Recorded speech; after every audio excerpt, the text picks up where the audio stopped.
السلام عليكم ورحمة الله.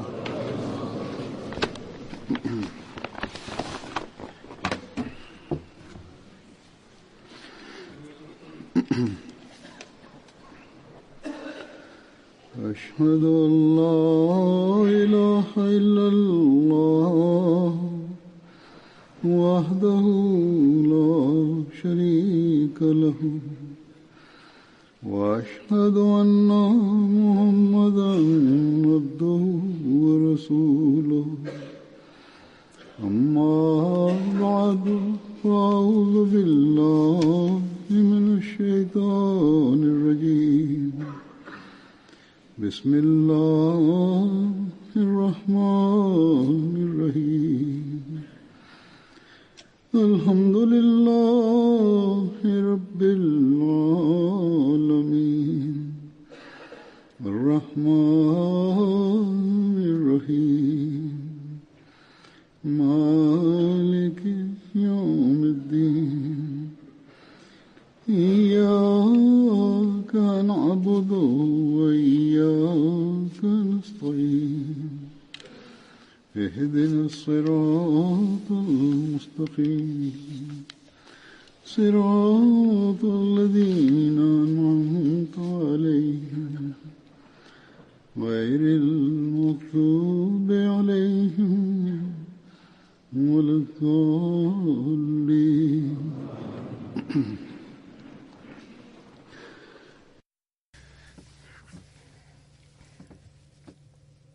After reciting the Tashahhud, Da'uz and Surah Al-Fatiha, Hazrat Khalifatul Masih V, Ayyadullah Ta'ala Aziz stated,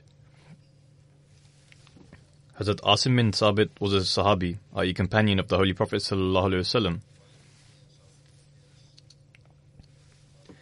His father was Sabit bin Qais and his mother's name was Shamus bint Abu Amir.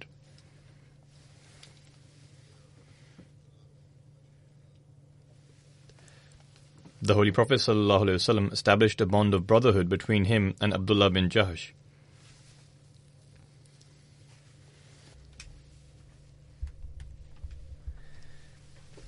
At the occasion of the Battle of Uhud, when the disbelievers of Mecca launched a sudden attack, which caused a panic among the Muslims, Hazrat Asim remained fixed in his position next to the Holy Prophet ﷺ.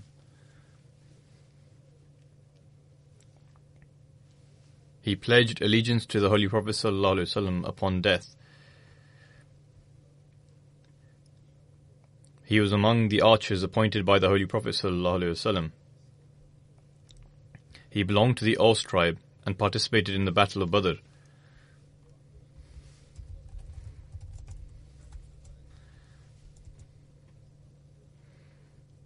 On the day of the Battle of Badr, the Holy Prophet ﷺ asked the companions as to how they would fight when confronted by the enemy.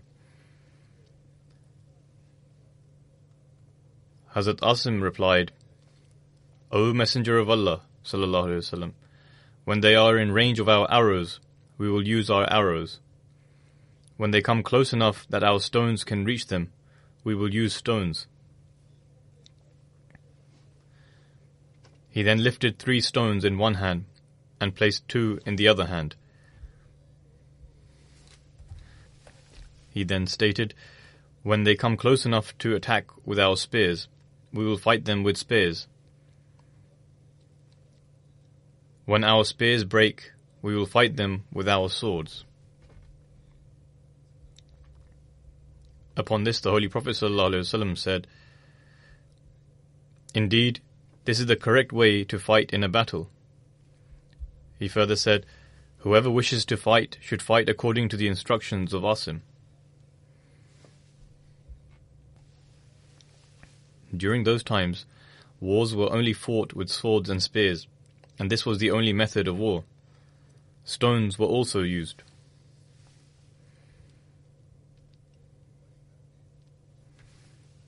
It was not like nowadays, where they kill even innocent people and children by shelling at them.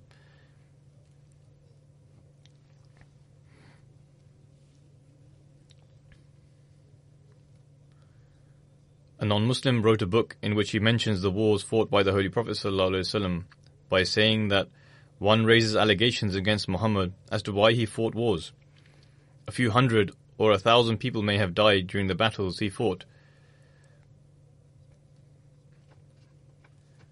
And those who consider themselves progressive and advocates for humanity killed more than 70 million people, the majority of whom were ordinary citizens.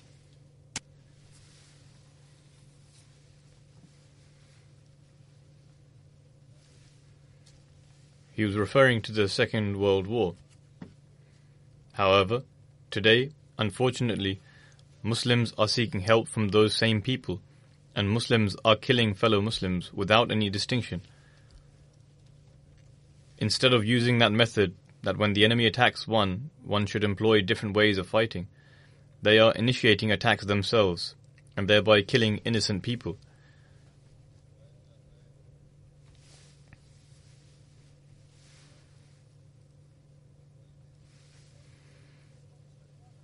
It is mentioned in another narration that Hazrat Ali radiallahu anhu returned with his sword on the day of Battle of Uhud, which had bent due to the intense fighting. Hazrat Ali said to Hazrat Fatima, "Keep this commendable sword, it will prove useful in the battlefield." The Messenger of Allah sallallahu alaihi wasallam heard what he said. Thus he said, "If you have shown excellence with the sword today, then Sahal bin Hunayf, Abu Dujana, Asim bin Sabit, and Haris bin Sama have also shown excellent swordsmanship."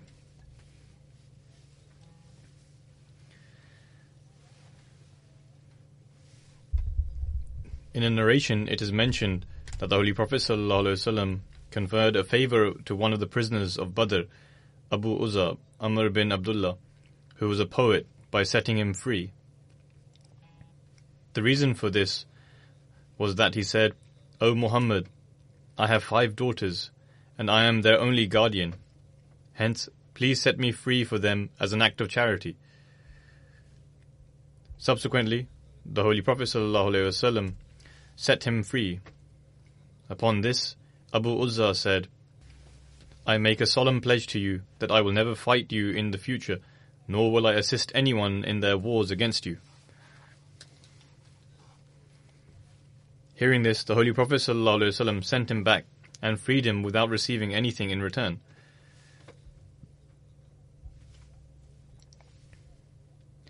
When the Quraysh were about to leave for Uhud, Safwan bin Umayyah approached him and said that you should also come with us.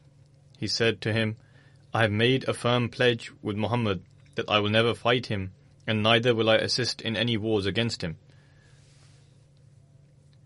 He had conferred this favor upon me and upon no one else."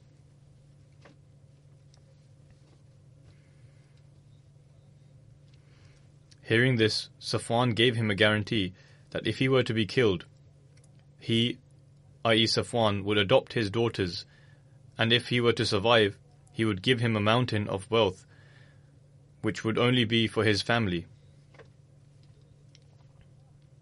In other words, Safwan was enticing him to join them in the battle by saying that if he were to be killed, he would treat his daughters like his own. But if he survived, he would be given an abundance of wealth. Upon this, Abu Uzza started to gather other Arab tribes and incite them for war.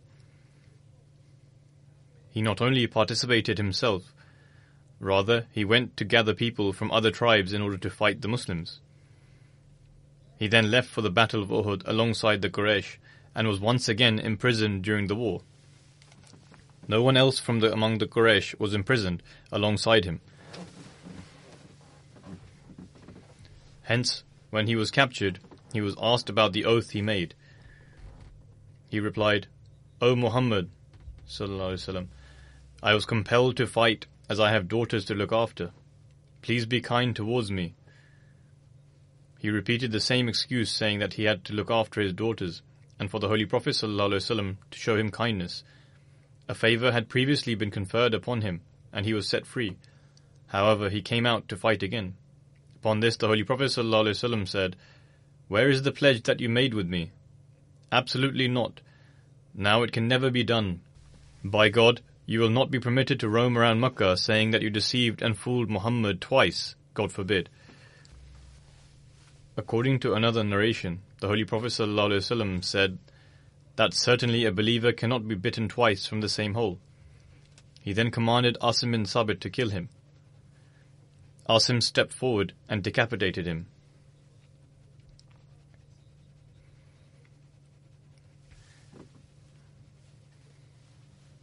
Hence, even when they are punished after committing such injustices and breaking their pledges, people criticize the character of the Holy Prophet ﷺ, saying that he was guilty of cruelties, God forbid.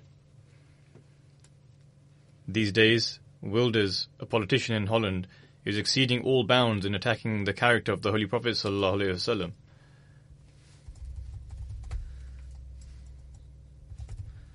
If he can show examples of the aforementioned forgiveness to the world, or even in his own country, then his allegations can be justified to a certain extent. However, he will never be able to show such examples.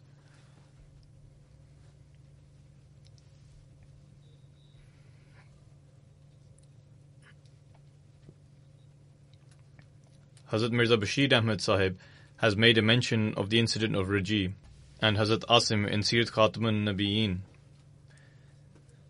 He writes, in the month of Safar 4 after Hijri, the Holy Prophet ﷺ assembled a party of 10 companions, appointed Asim bin Sabit as their Amir, and ordered them to secretly go towards Makkah and obtain intelligence with regards to the Quraysh, and then inform him about their plans and motives. However, this party had not yet departed when a few people from the tribes of Adl and Qara presented themselves before the Holy Prophet ﷺ and said that many people from among their tribes were inclined towards Islam, and that the Holy Prophet ﷺ should send a few men with them who could convert them to Islam and educate them.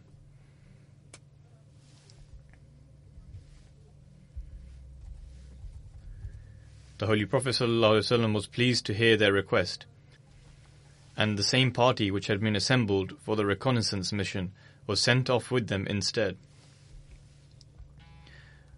However, in actuality, as was later discovered, these people were liars and had come to Medina upon the incitement of the Banu Lahyan, who sought revenge for the execution of their chief, Sufyan bin Khalid, and had thus contrived the plan that when the Muslims come out of Medina on this pretense, they would attack them. In lieu of this service, the Banu Lahyan promised the people of Adl and Qara a hefty reward of many camels.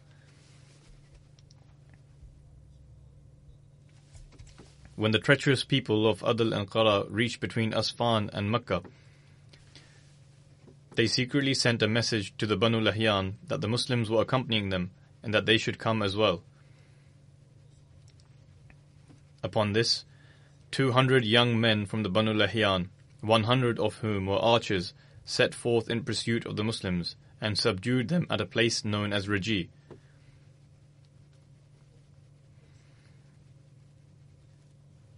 But how could 10 Muslims compete against 200 warriors?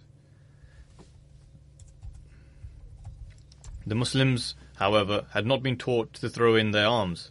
The companions immediately ascended to a nearby hillock and prepared for battle. The disbelievers, who did not consider deception as being reprehensible, called out to them and said, "Come down from the mountain. We give you a firm promise that we shall not kill you." Asim radiyallahu anhu responded, "We have no confidence whatsoever in your treaties and agreements. We cannot descend on your guarantee." Then he raised his head towards the heaven and said, "O God, you are witnessing our state. Do convey knowledge of our condition to your messenger." Hence Asim radiyallahu anhu and his companions stood and fought and were eventually martyred in the battle. He further writes, in the context of this very incident of Raji, a narration has been related that when the Quraysh received news that Asim bin Sabit was also among those who had been martyred at Raji at the hands of the Banu Lahyan, since Asim had slain a principal chieftain of the Quraysh, they especially sent some men towards Raji, and emphatically instructed them to return with the head of Asim, or another part of his body, so that they could put to rest, and their thirst for revenge could be quenched.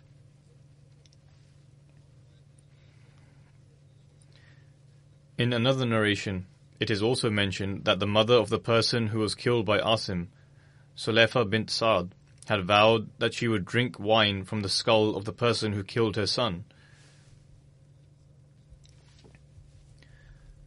However, the power of God was such that when these people arrived there, lo and behold, they found swarms of hornets and male honeybees resting upon the body of Asim, and they would not move at all.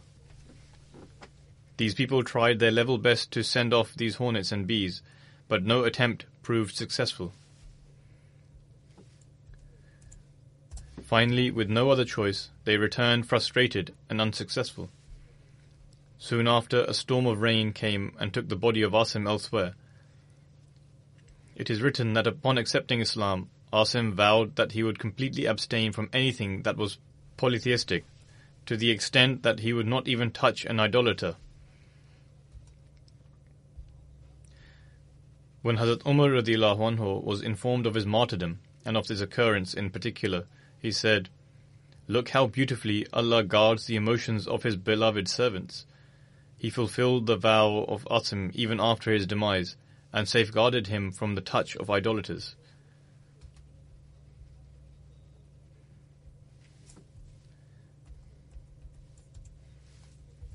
Hazrat Asim, may Allah be pleased with him, was also known as Hamiyud Dabr, i.e. the person who was saved by wasps or bees.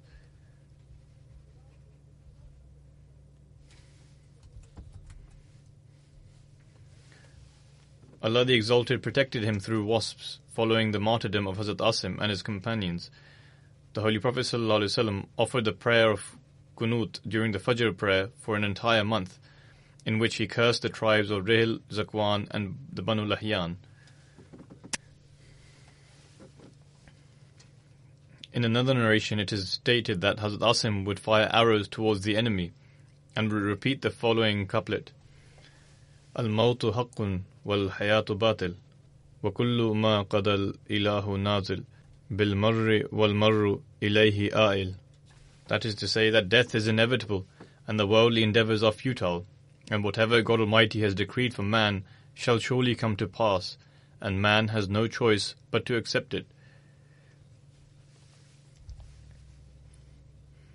When Hazrat Asim ran out of his arrows, he began fighting with the spear. When that too broke, he took out a sword and gave his life in the battle.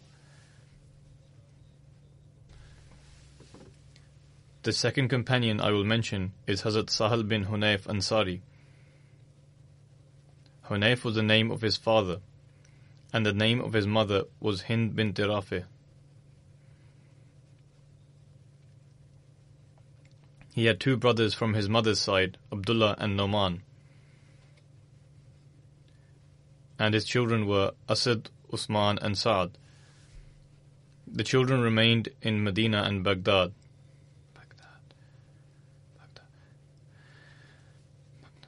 The Holy Prophet ﷺ formed a bond of brotherhood between him and Hazrat Ali.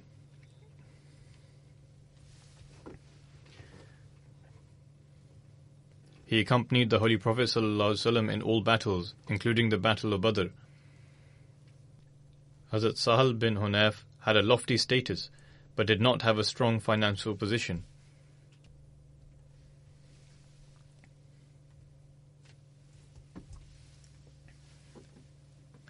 Ibn Unayna relates that he, i.e. Hazrat Sahal, stated that he heard Zuhri say that from the war booty of Banu Nazir,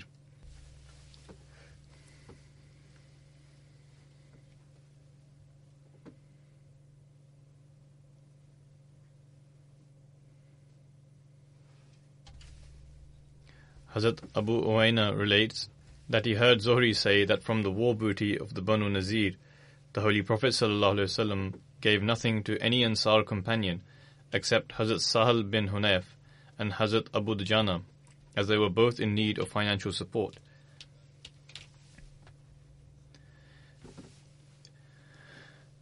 Ibn Ishaq states that after the migration of the Holy Prophet ﷺ to Medina, Hazrat Ali remained in Makkah for 3 days and 3 nights. He returned all the possessions to those people who had given them to the Holy Prophet ﷺ to look after. Following this, he came and joined the Holy Prophet ﷺ and stayed in the house of Kulthum bin Hidam. During the journey, Hazrat Ali remained in Quba for a few nights. He states, in Quba there was a Muslim woman who was unmarried. I saw that each night a man would come to her house and knock on her door. Upon this the woman would come out and the man would give her something and she would take it. He states, I became suspicious regarding this and said to her, O virtuous woman, who is the person who comes and knocks on your door every night? When you attend to the door, he gives you something about which I have no knowledge. You are a Muslim woman who does not have a husband. Therefore, coming out at night and meeting a man is not correct.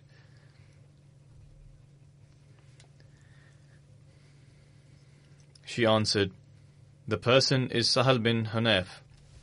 He is aware that I am alone and have no one with me.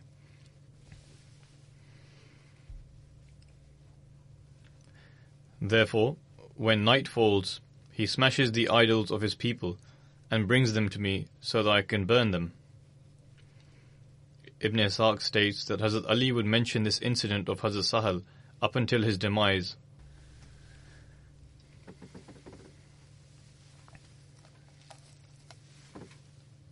Of how he, i.e. Hazrat Sahal, used this method to eradicate idolatry amongst his people. Hazrat Sahal bin Hunayf was among those great companions who remained steadfast during the Battle of Uhud and took the pledge of allegiance upon death at the hand of the Holy Prophet ﷺ. He stood like a shield in front of the Holy Prophet ﷺ at a time when the severe attack of the opponents caused the Muslims to disperse. That day he shot arrows on behalf of the Holy Prophet ﷺ. The Holy Prophet ﷺ said, Nabbilu Sahlan, fa'innahu Sahal, meaning give arrows to Sahal, as it is easy for him to shoot arrows.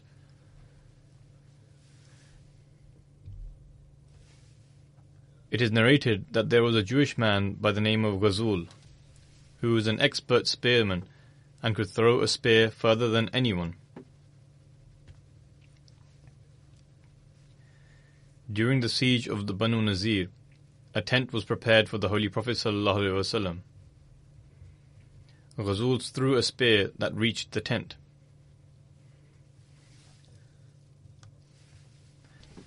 The position of the tent was moved under the instructions of the Holy Prophet ﷺ.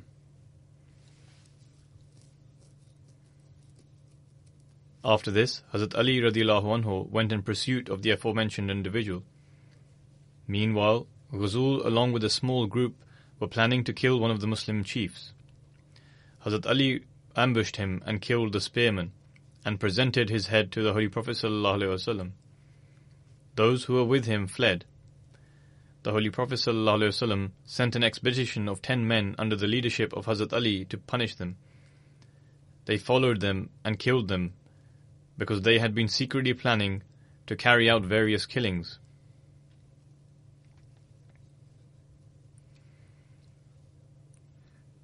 Hazrat Abu Dujana and Hazrat Sahal bin Hunayf were among the group that was sent under the leadership of Hazrat Ali radiallahu anhu. In those days, there was no single day that would pass by in peace.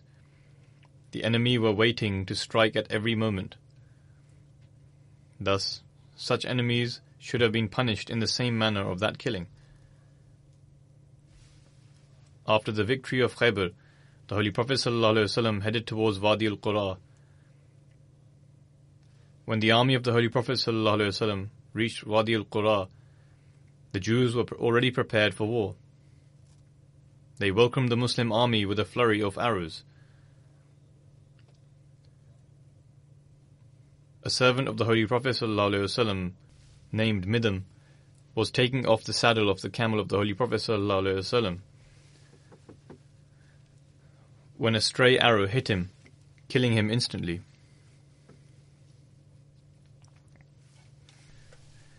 The Holy Prophet ﷺ immediately instructed to form rows for battle.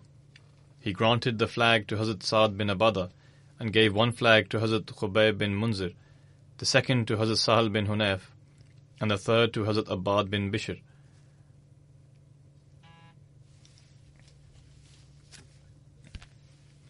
In result of this expedition, the whole area came under the Muslims, and God granted victory to the Muslims along with an abundance of spoils of war.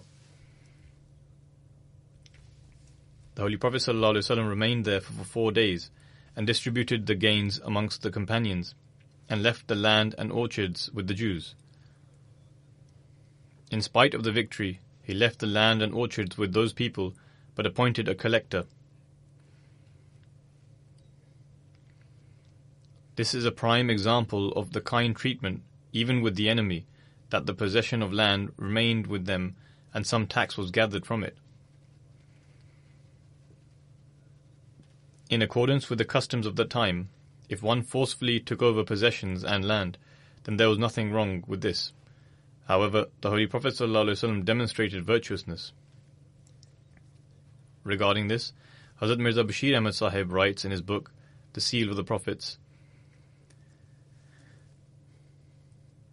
when the land of Syria was conquered, and the Christian population that lived there came under the Islamic State, one day it so happened that 2 companions of the Holy Prophet ﷺ, Sahal bin Hunayf and Qais bin Sa'd, were sitting somewhere in the city of Qadsiya when a Christian funeral procession happened to pass by. Upon witnessing this, both companions stood up in reverence.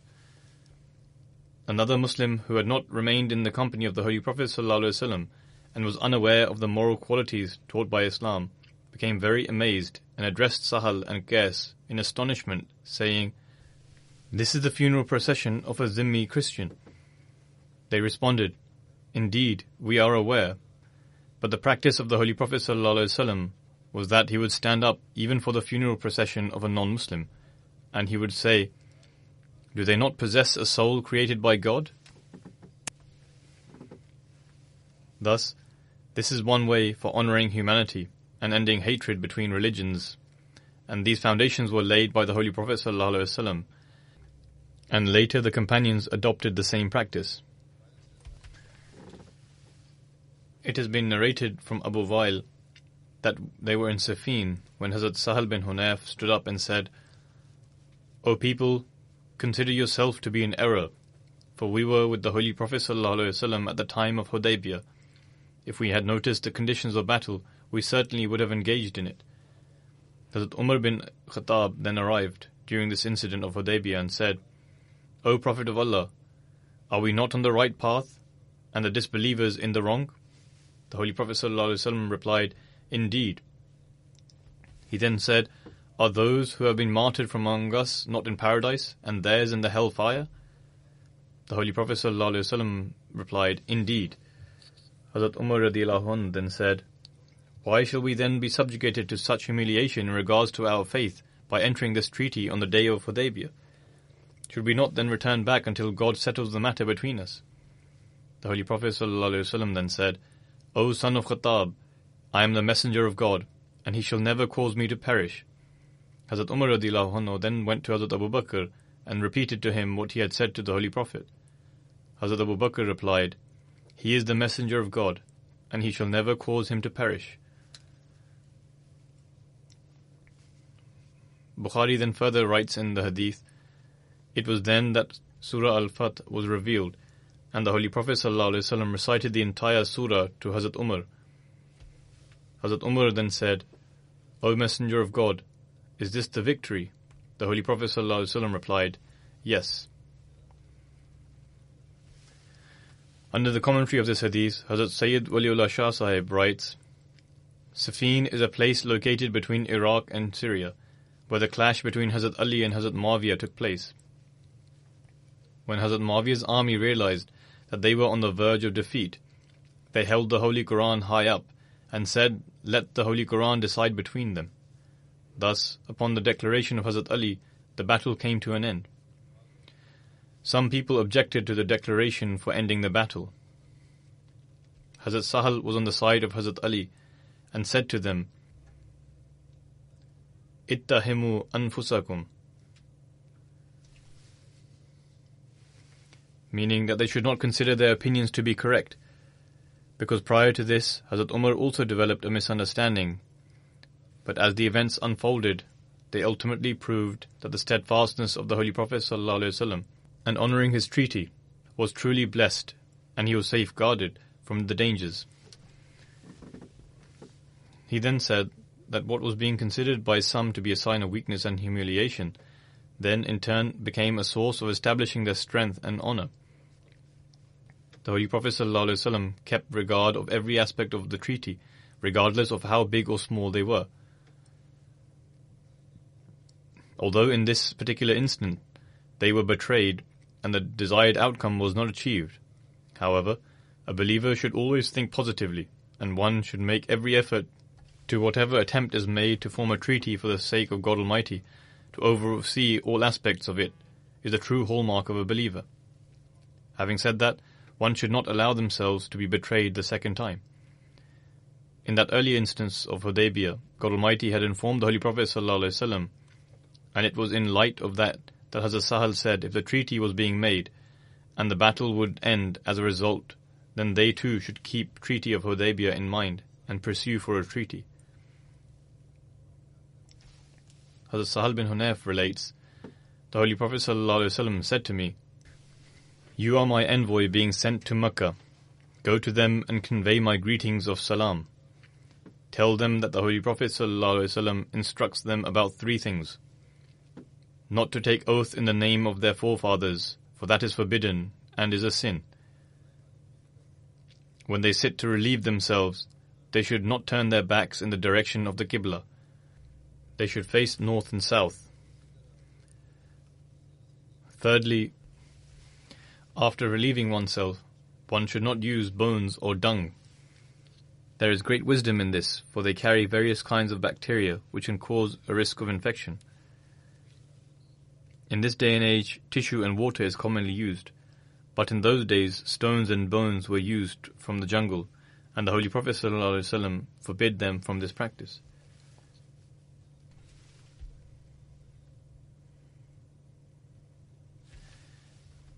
As it has been mentioned in relation to Hazrat Ali that he said that his sword did a splendid job, and the Holy Prophet ﷺ also said the same about Hazrat Asim bin Sabit and Hazrat Sahal bin Hunayf, that their swords also did a splendid job.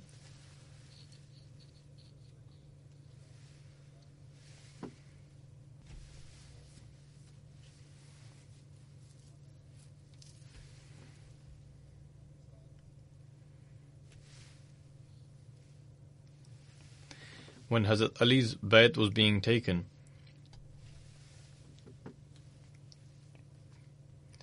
even then Hazrat Sahal was with him.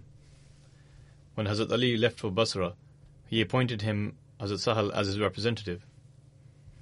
He took part in the Battle of Siffin alongside Hazrat Ali. Hazrat Ali also appointed him as the ruler of Iran. However, the people there did not accept him, and so Hazrat Ali then sent Hazrat Ziyad, who they liked. He established a treaty with them, and they also agreed to pay the tax. They did not expel Hazrat Sahal because, God forbid, he was doing something wrong. Rather, everyone has different personalities and different attributes, and thus Hazrat Ziyad was better able to deal with the people of Iran and was able to form a treaty and also obtain the tax. Hazrat Sahal bin Hunayf passed away in Kufa in 38 Hijri whilst returning from the Battle of Siffin. Hazrat Ali led his funeral prayer.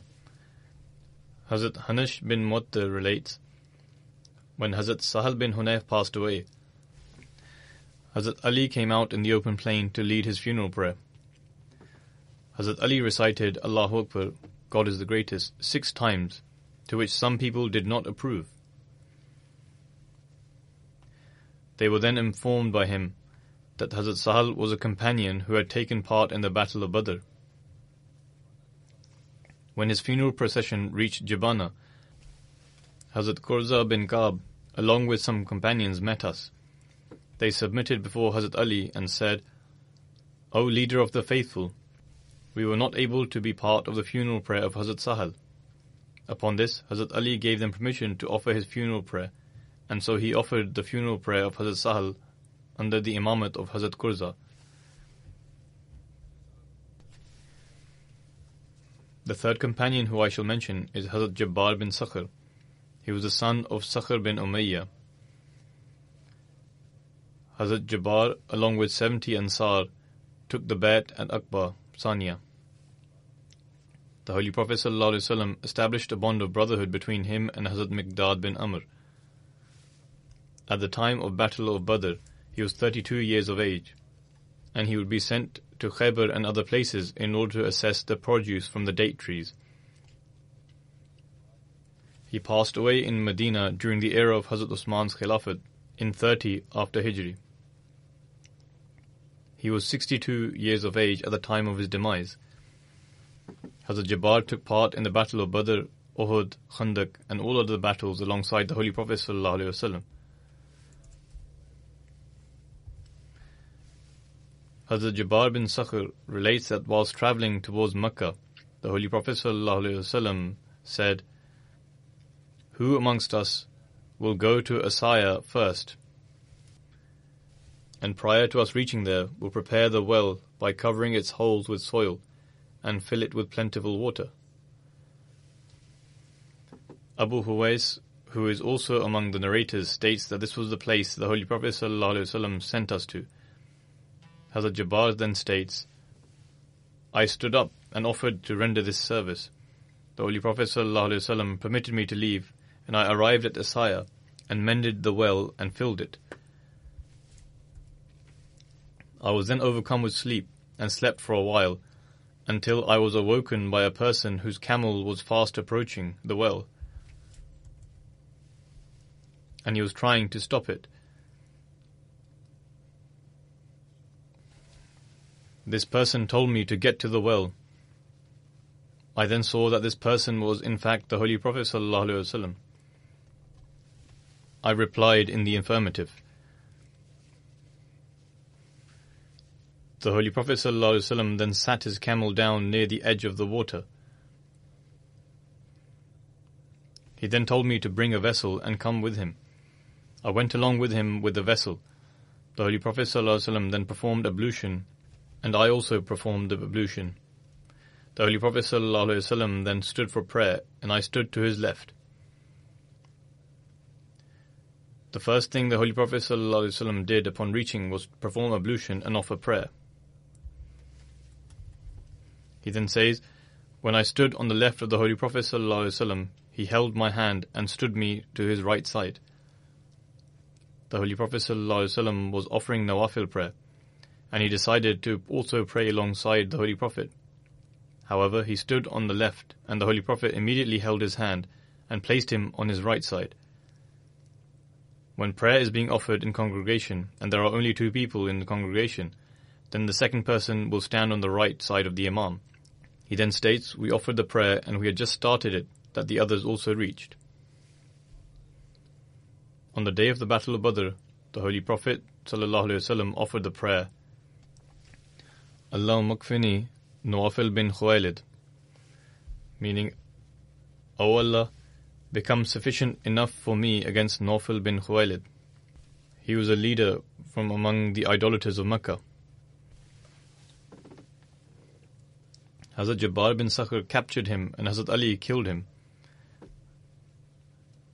The Holy Prophet ﷺ later inquired as to if anyone had any news about Nawfal, and Hazrat Ali replied that he had killed him. Upon this, the Holy Prophet ﷺ prayed, "All praise is due to Allah, who accepted my prayer." He was an extremely bitter opponent. Hence the Holy Prophet ﷺ prayed to God Almighty to be sufficient for him against him. God Almighty then made the provisions for his death. It is mentioned in another narration that when the Holy Prophet ﷺ migrated to Medina, every person desired for him to stay at their home. There were many narrations in this regard, but the Holy Prophet ﷺ stated, "Wherever my she-camel kneels, I shall stay at that house." As the she-camel passed through the streets, everyone was pleading with the Holy Prophet ﷺ to remain with them, but he replied by instructing them to clear the way for the she-camel, i.e. it will sit itself wherever God Almighty pleases. Hence, it carried on walking until it reached the area where there is now the door to Masjid Nabawi, and knelt down. When the she-camel sat down, the Holy Prophet ﷺ received revelation. He was still mounted on the she-camel when it stood up and walked ahead slightly. The Holy Prophet ﷺ had let go of the reins. Then the she-camel returned to the original spot it was previously sitting and lowered its neck. It was then that Hazrat Jabbar bin Sakhr tried to raise its neck in the hope that it would kneel in the quarters of Banu Salma. But it did not get up, and the Holy Prophet ﷺ descended, saying, "God willing, I shall remain here," and then recited the verse, وَقُلْ رَبِّ أَنزِلْنِي مُنزَلًا مُبَارَكًا وَأَنْتَ خَيْرُ الْمُنزِلِينَ. وَقُلْ رَبِّ أَنزِلْنِي مُنزَلًا مُبَارَكًا وَأَنْتَ خَيْرُ الْمُنزِلِينَ. And say, "My Lord, cause me to land a blessed landing, for thou art the best of those who bring men to land."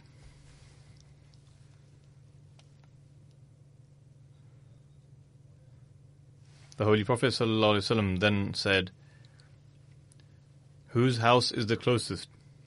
Hazrat Abu Ayyub Ansari replied, "This is my house, and this is the door, and we have placed a saddle of your camel inside."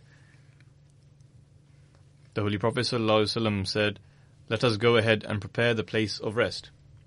Hence he went and prepared his place to rest. Hazrat Shahs bin Qais was an elderly man who was a staunch disbeliever and held a lot of malice and hatred in his heart for the Muslims. He once passed by a group of Muslims who were sat speaking to one another. When he witnessed their mutual bond of love and unity and the peacefulness between them through the way they were sat and speaking to one another in a joyful and loving manner, which he too attained through his acceptance of Islam after his enmity in the time of Jahiliyyah. In other words, he previously held enmity for the people, but through Islam he too achieved this mutual understanding, love and affection.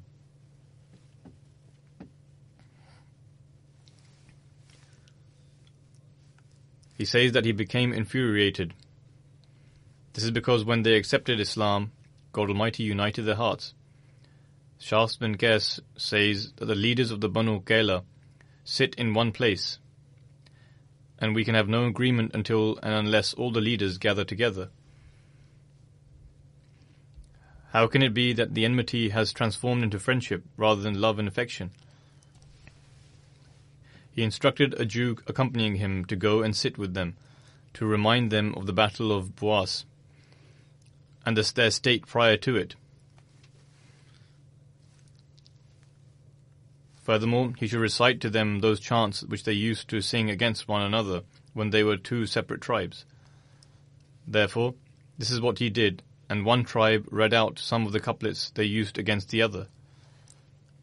Hearing these couplets rekindled a fire in their hearts,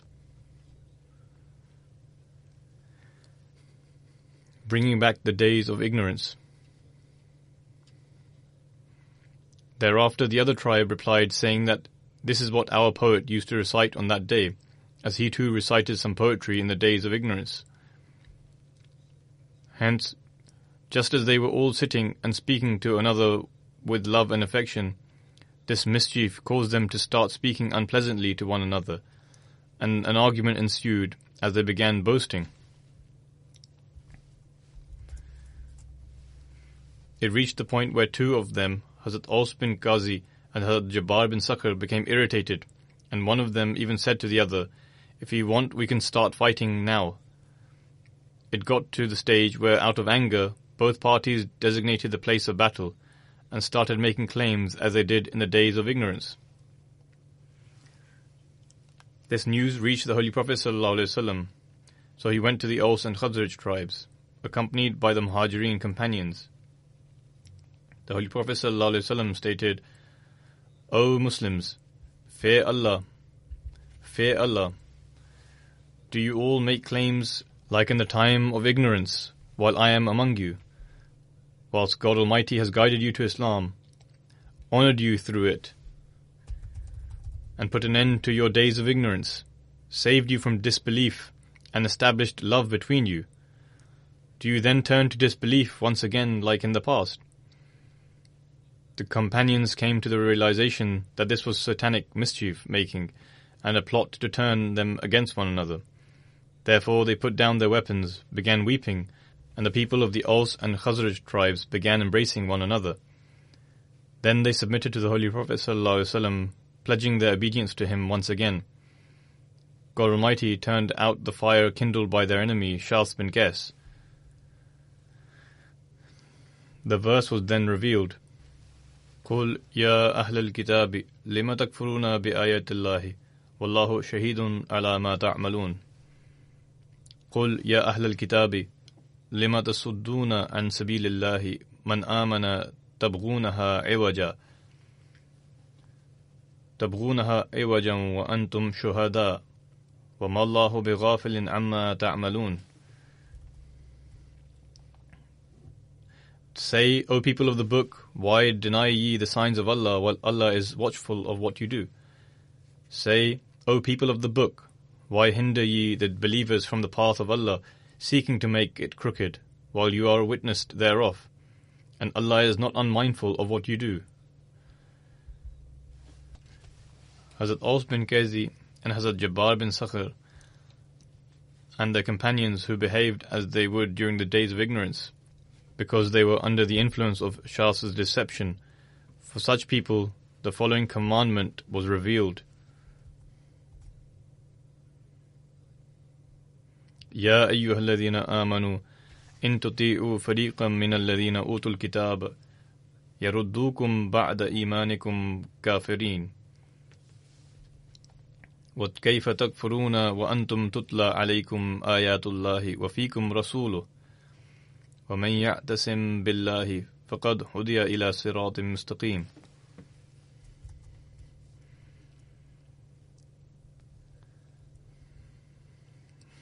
O ye who believe, if you obey any party of those who have been given the book, they will turn you again into disbelievers after you have believed. How would you disbelieve, while to you are rehearsed the signs of Allah, and His Messenger is present among you, and he who holds fast to Allah is indeed guided to the right path.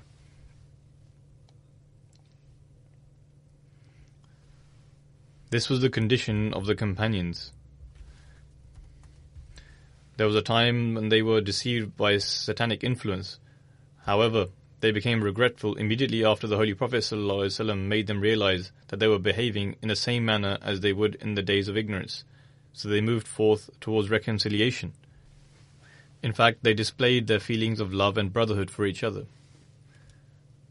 Such were their examples that serve as a model for people who get entangled these days due to a false sense of honor and ego over petty issues. If those who were thirsty for each other's blood and those who were at war with each other became brothers, then how come those who recite the same kalima now and those who are born into one Jamaat cannot efface their egos? There are many issues that come to light which are caused by false egos, and strained relations are established because of this. Sometimes such issues last months or even years. Some youngsters write, "Our familial relations have been strained, but the new generation has the desire to re-establish these relations, but because of our adults this does not happen." Such people should take heed that the teaching of Allah the Almighty is that of love, affection and unity, and He has made us one nation. We should live together as one nation. and should not become engrossed in our false egos. May Allah the Almighty guide everyone. It is also narrated, after Hazrat Umar expelled the Jews from Khaybar, he took the Ansar and Muhajirin with him. Hazrat Jabbar bin Sakhr and Hazrat Yazid bin Thabit were also with him. Both of them used to visit Khaybar in order to evaluate the profits from its land, and they had fixed everyone's share in accordance with the distribution. During the distribution of Valley of Qura, where Hazrat Umar granted various companions their shares, there he also granted one share to Hazrat Jabbar bin Sakhr. This was the condition of some of the companions. May Allah the Almighty exalt their status continuously. Alhamdulillah, nahmaduhu wa nasta'inuhu wa nastaghfiruhu wa nu'minu bihi wa natawakkalu alayhi wa na'udhu billahi min shururi anfusina wa min sayyiati a'malina.